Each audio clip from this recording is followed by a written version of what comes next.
All right, I'm going to talk about chapter 3 in the drag and drop code book. And the chapter's on hidden memory. Your app has a hidden memory. And we're also going to talk about if conditions and incrementing. And, just so you know, the book is called draganddropcode.com. I'm showing my tablet over here on the screen. And in chapter 3 of the book, there's these conceptualized questions at the end. And every chapter has these kind of questions. And I'm basically going to answer these questions here in this video. So let's go ahead and get started.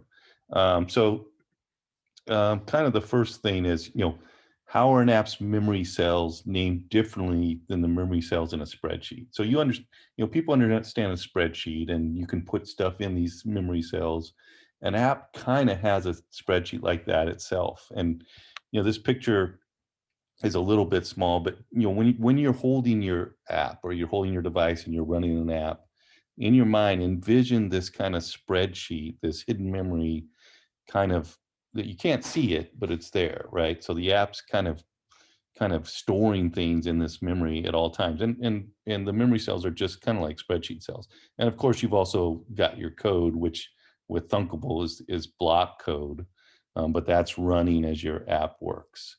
So one thing I want you to make sure you understand is this hidden memory is different than the initial properties you see in Thunkable.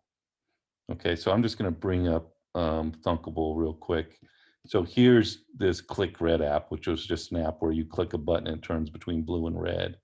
But if you go, if I'm over here in the designer, right, and I, choose this button, I can see all buttons properties, but these are not like the runtime properties. These are not, these show the initial value of properties. So yeah, the text on the button is going to be click red, blue to start, and the background is going to be blue to start.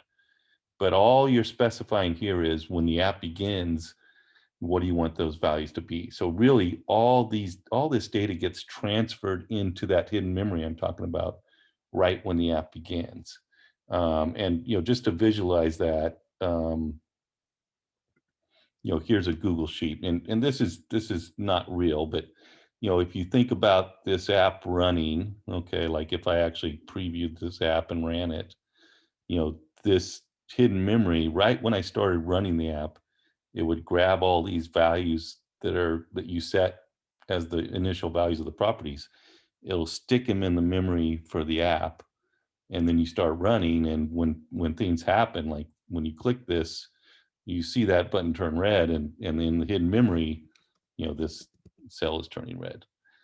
So anyway, kind of the main thing is, when as a user, you don't even think about that hidden memory, but as a coder, think of your app as what you can see, and then this hidden part, which is a bunch of memory cells.